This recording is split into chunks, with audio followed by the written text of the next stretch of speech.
Hi all. Amazon మాకు మోసం చేసింది. సెకండ్ హ్యాండ్ మొబైల్ పంపించింది. అసలు ఎలా కనిపెట్టాము, దాన్ని ఎలా రిటర్న్ చేసాము అదంతా తెలుసుకోవడానికి వీడియో మొత్తం చూడండి. అసలు ఏం జరిగిందంటే 1.5 year బ్యాక్ మా చిన్న చెల్లి కోసం అని చెప్పేసి సామ్సంగ్ S21 5G మొబైల్ అమెజాన్లో ఆర్డర్ చేశాము, నేను మా చెల్లి కలిసి. అదే మా ఆయన అన్బాక్సింగ్ చేస్తున్నారు. So 14 days return and replacement ఉంది అప్పుడు. ఇప్పుడైతే అది కూడా లేదు.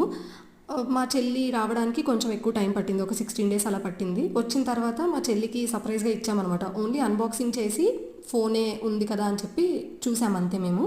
మా చెల్లి వచ్చి చూసి దానికి ఛార్జింగ్ పెట్టి యాప్స్ అవి ఇన్స్టాల్ చేయడానికి చూస్తుంటే పెట్టిన ఛార్జింగ్ మొత్తం 50% హాఫ్ అన్ అవర్లో దిగిపోయింది. మళ్ళీ పెట్టి ట్రై చేసినా సేమ్ అలాగే జరిగింది. ఇక మాకు కొంచెం భయం వేసి గూగుల్లో చూసాము ఇట్లా ఏంటి అనేసి.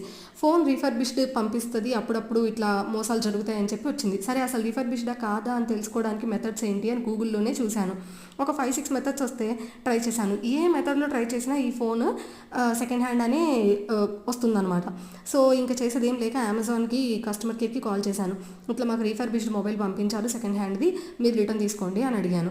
అడిగితే మేమేం చేయలేము, రిటర్న్ అండ్ రీప్లేస్మెంట్ టైం అయిపోయింది, మీరు సర్వీస్ సెంటర్కి కాల్ చేయండి, సామ్సంగ్ సర్వీస్ సెంటర్కి అన్నారు. సరే అని సామ్సంగ్ సర్వీస్ సెంటర్కి కాల్ చేసి వాళ్ళతో మాట్లాడితే వాళ్ళు IMEI నంబరు డీటెయిల్స్ అంతా తీసుకొని, మేడం ఈ మొబైల్ సెకండ్ హ్యాండ్, ఇప్పుడు సర్వీస్ సెంటర్ మేము కూడా ఏమీ చేయలేము, మీరు అమెజాన్ వాళ్ళతోనే గట్టిగా మాట్లాడి రిటర్న్ చేసుకోండి అని చెప్పారు. సరే మీరు చెప్తున్నారు కదా, నాకు ఒక్క మెయిల్ ప్రొవైడ్ చేయండి అని చెప్పి వాళ్ళని రిక్వెస్ట్ చేశాను, ఇది సెకండ్ హ్యాండే అని చెప్పేసి. ఓకే, సామ్సంగ్ వాళ్ళు మెయిల్ ప్రొవైడ్ చేశారు. ఆ మెయిల్ మళ్ళీ నేను అమెజాన్కి ఫార్వర్డ్ చేసి రిటర్న్ అడిగాను. అడిగితే ఇది రిటర్న్ అండ్ రీప్లేస్మెంట్ టైంలో లేదు కాబట్టి మీరే పెట్టేసుకోవాలి, మీదే మిస్టేక్ అని చెప్పి గట్టిగా మాట్లాడారు. ఫస్ట్ ఒక 2-3 days నేను ఇలాగే రిపీటెడ్గా కాల్ చేస్తూ లేదు మీరే తీసుకోవాలి అని చెప్పి గట్టిగా మాట్లాడాను. అయినా వాళ్ళు ఎప్పటికీ వినకపోతుండేసరికి నేను ఇంకా కొంచెం గట్టిగా బెదిరించాను అనమాట. నేను కన్స్యూమర్ కోర్టులో కేసు వేస్తాను, మా ఫ్రెండ్స్కి నాకు యూట్యూబ్ ఛానల్స్ ఉన్నాయి, వాటిలో ఫుల్గా ఫేమస్ చేసేస్తాను సోషల్ మీడియాలో, ఇట్లా అమెజాన్ మోసం చేసింది అనేసి గట్టిగా భయపెట్టాను అనమాట.